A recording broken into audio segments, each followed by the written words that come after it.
Ba'zi bir insonlar o'zlarining super iste'dodlari bilan insoniyatni hayron qoldirishadi. Ba'zida ulardagi bu qobiliyatlarni ko'rib hayron qolishingiz aniq. Bugun aynan sizlarning e'tiboringizga o'z qobiliyati va iste'dodi bilan dunyoni hayratga solgan odamlar haqida video tayyorladik. Videoni boshlashdan oldin shunday videolarni chiqarishimizni xohlasangiz, kanalimizga obuna bo'ling va videoga like bosib qo'ying.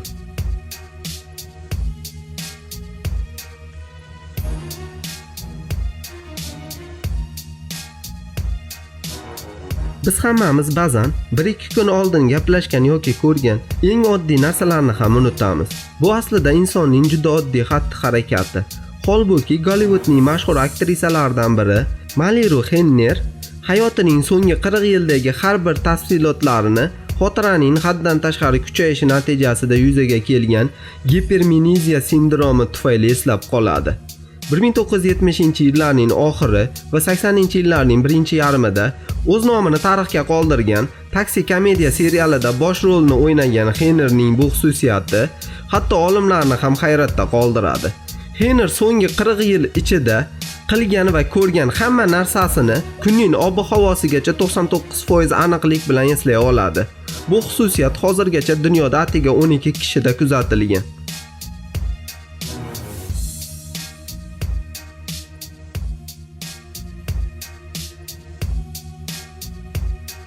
Britaniyalik uzoq masofaga suzuvchi Lewis Gordon Puck Arktikadagi muzlagan dengizda suzgan birinchi odam bo'ldi.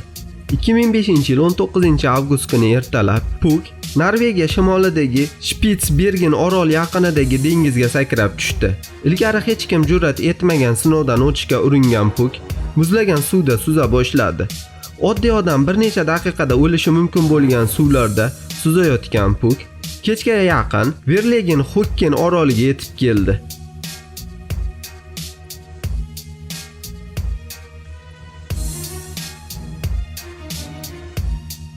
Maxsus iste'dodlar ko'pincha egasiga yordam beradi.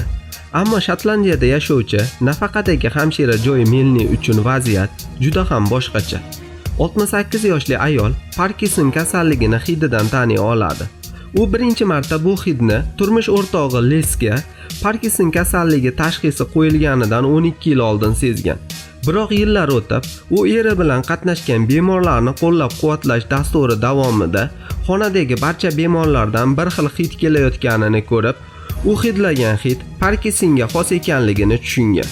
Bu ayol sog'lom odam bilan Parkinson kasalligiga chalingan bemorlarni kiyimlarini hidlash orqali mukammal ajrata olishi fan olamini hayratda qoldirdi va yangi ixtirolarga ilhom berdi.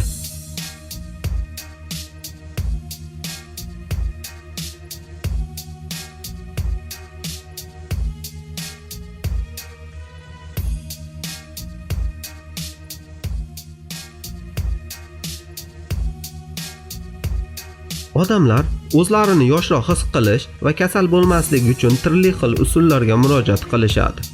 Ba'zilar vitaminlar yoki qo'shimchalar iste'mol qilsalar, boshqalari muntazam ravishda mashq qilishga va sog'lom ovqatlanishga harakat qilishadi. Ammo Steve Ludwig buning uchun zaharni afzal ko'rishini aytadi. 30 yil davomida o'ziga ilon zahrini yuborgan hindistonlik erkak 15 yildan beri hatto shamollash yoki grippga ham duchor bo'lmaganligini aytadi. Kopengagen olimlari 51 yoshli Ludwigning qonidagi antikorlarni tekshirmoqchilar. Tadqiqot maqsadi arzon va sog'lom antidot ishlab chiqishga qaratilgan.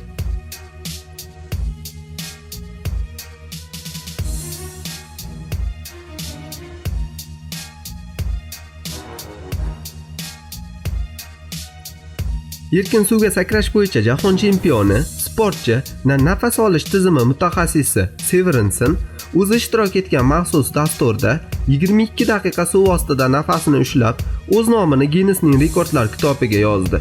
Buning siri haqida so'ralganda, aql bovar qilmaydigan g'avvos muammo vaqt tushunchasini yo'q qilishda ekanligini va odamlar to'g'ri nafas olishni o'rganishi orqali bu borada muvaffaqiyatga erishishlari mumkinligini aytdi.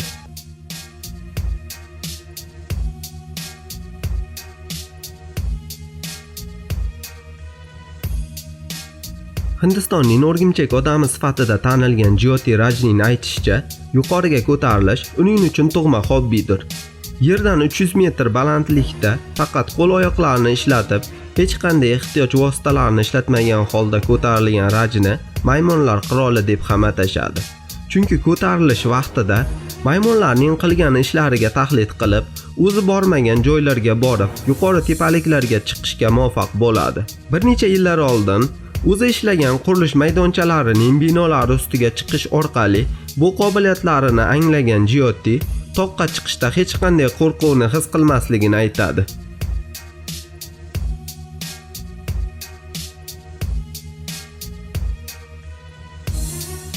Videoni ham oxiriga keldik. Sizningcha, bu sirli dunyoda yana qobiliyatli insonlar bormi? Shu haqida albatta o'z izohingizni qoldiring. Kanalga obuna bo'ling.